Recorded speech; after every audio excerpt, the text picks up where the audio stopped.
हिमाचल कांग्रेस में हलचल तेज। 4 अगस्त को दिल्ली में हाई लेवल मीटिंग, जिसमें सीएम से लेकर मंत्री और प्रदेश अध्यक्ष तक सबको बुलाया गया है।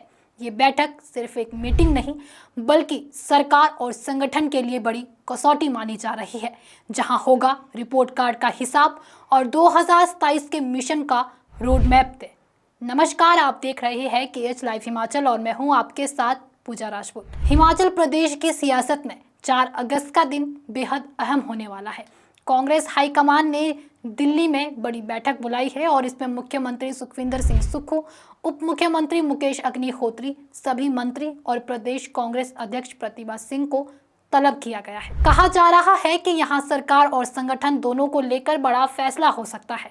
नवंबर 2024 से हिमाचल में कांग्रेस का संगठन भंग है। राज्य, जिला और ब्लॉक कमेटियां काम नहीं कर रही। पिछले 9 महीने से संगठन का कोई ठोस ढांचा नहीं, जिससे पार्टी कार्यकर्ताओं में मायूसी बढ़ी है। अब राहुल गांधी ने खुद इस मोर्चे को संभालते हुए सभी राज्यों में संगठन को मजबूत करने के लिए पूरी तैयारी और रणनीतिक कदम उठाने शुरू कर दिए हैं। इसी कड़ी में 4 अगस्त को हिमाचल पर विशेष बैठक होगी। इसमें सरकार के 2.5 साल के कामकाज की समीक्षा होगी। कौन सी योजनाएं जनता तक पहुंची, कहां कमी रह गई, किन मुद्दों पर सरकार पिछड़ रही है और मंत्रियों का प्रदर्शन कैसा है, इस पर खुली चर्चा होगी। सूत्र बताते हैं कि मंत्रियों से उनके विभागों के कामकाज पर सवाल जवाब भी होंगे और जवाब तलबी की जाएगी। बैठक का सबसे बड़ा एजेंडा है प्रदेश में नया संगठन खड़ा करना। 2027 के विधानसभा चुनाव के लिए कार्यकर्ताओं में नया जोश भरना, निगम बोर्डों में खाली पड़ी कुर्सियां भरना और जिलों ब्लॉकों में नेतृत्व तय करना। साथ ही अध्यक्ष पद को लेकर लंबे समय से चल रही खींचतान पर भी इस दिन फैसला हो सकता है। प्रदेश अध्यक्ष प्रतिभा सिंह को जारी रखने का ये किसी नए चेहरे को मौका देने पर राय बनेगी। हॉलीलॉज गुट चाहता है कि प्रतिभा सिंह अध्यक्ष बनी रहे, जबकि पार्टी का एक धड़ा नया चेहरा लाने के पक्ष में है। ऐसे कोटे से भी कई दावेदार सामने आए हैं, जिनमें विनय कुमार का नाम सबसे आगे बताया जा रहा है। बैठक में केवल संगठन ही नहीं, बल्कि सरकार की दिशा और गति पर भी चर्चा होगी। राहुल गांधी खुद ये संदेश देना चाहते हैं कि सरकार और संगठन को एकजुट होकर चलना होगा, तभी जनता का भरोसा अगले चुनाव तक बरकरार रहेगा। इस अहम बैठक से पहले मुख्यमंत्री सुखविंदर सिंह सुक्खू दिल्ली में है। शुक्रवार देर रात उन्होंने केंद्रीय पर्यावरण, वन और जलवायु परिवर्तन मंत्री भूपेंद्र यादव से मुलाकात भी की। इस मुलाकात में उन्होंने आपदा प्रभावितों के पुनर्वास के लिए वन भूमि में ढील देने की मांग की है। उनका कहना था कि इस मानसून में बादल फटने और भारी बारिश से घर, सड़कें, पुल और बुनियादी ढांचा तबाह हो गया है। जिन परिवारों की जमीन और घर बह गए हैं, उन्हें 1 बीघा भूमि देने की अनुमति केंद्र से मिलनी चाहिए।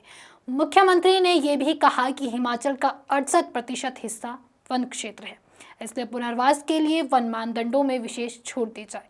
नदियों में बन रही गाद और बार बार हो रही आपदाओं के लिए रोकथाम के उपाय करने की भी मांग की गई है। उन्होंने ये भी बताया कि इस मुद्दे पर गृह मंत्री से भी चर्चा हो चुकी है और जलवायु परिवर्तन पर अध्ययन करने के लिए केंद्रीय टीम हिमाचल का दौरा भी कर चुकी है। दिल्ली दौरे के बाद मुख्यमंत्री 3 अगस्त को चंबा जाएंगे, जहां मिंजर मेले के समापन कार्यक्रम में शामिल होंगे और कई प्रोजेक्ट का उद्घाटन, शिलान्यास करेंगे। इसके बाद वे 4 अगस्त को फिर दिल्ली लौटेंगे और सीधे इस बड़ी बैठक में शामिल होंगे। राजनीतिक हलकों में इस बैठक को लेकर कयास तेज है। माना जा रहा है कि ये सिर्फ औपचारिक समीक्षा नहीं होगी, बल्कि आने वाले सालों की सियासी रणनीति और संगठनात्मक ढांचा इसी दिन तय होगा।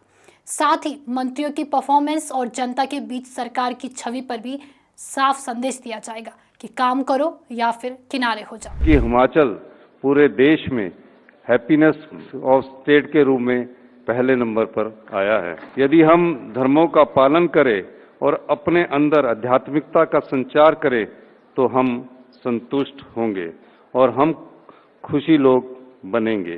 धार्मिक लोग ईश्वर के भय के कारण अधिक ईमानदार होने की संभावना रखते हैं।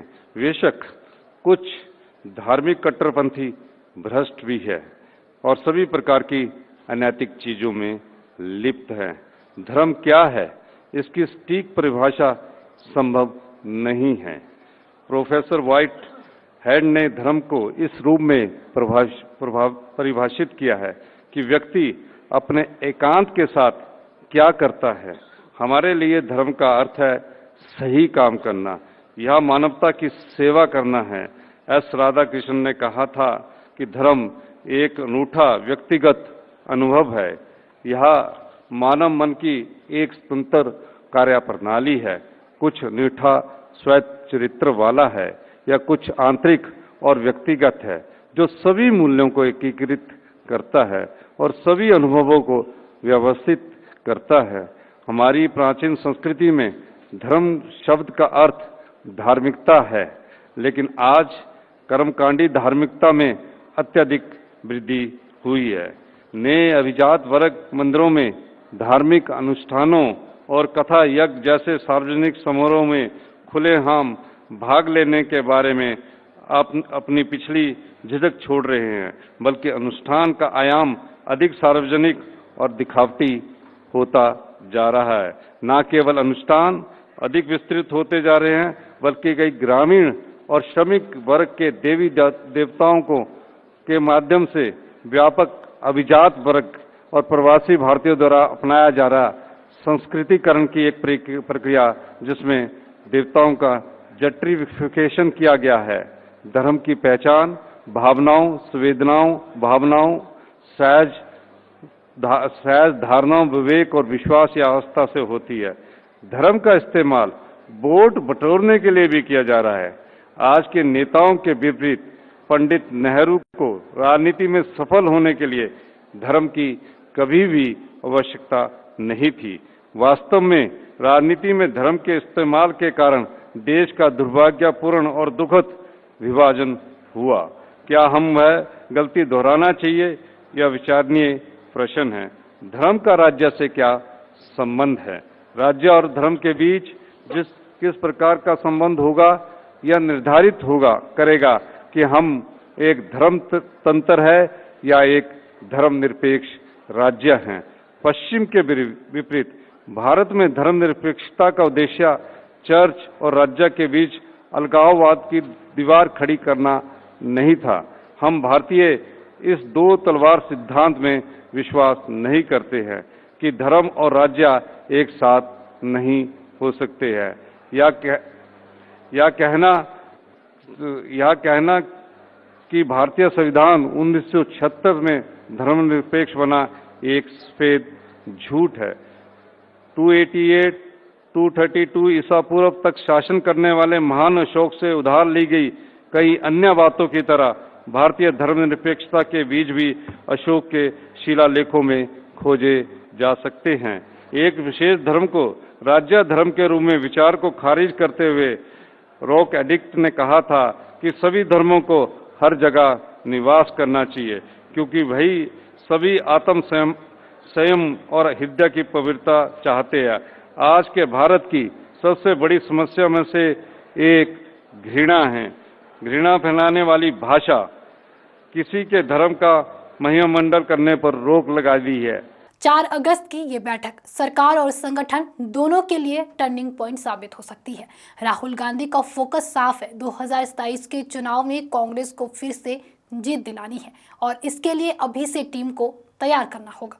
फिलहाल के लिए इस वीडियो में इतना ही। आपकी इस पूरी चर्चा पर क्या राय है, हमें कमेंट करके जरूर बताएं। अगर आपको वीडियो पसंद आई हो तो वीडियो को लाइक करें, शेयर करें और हमारे Facebook page KH life Himachal को फॉलो अवश्य करें। धन्यवाद।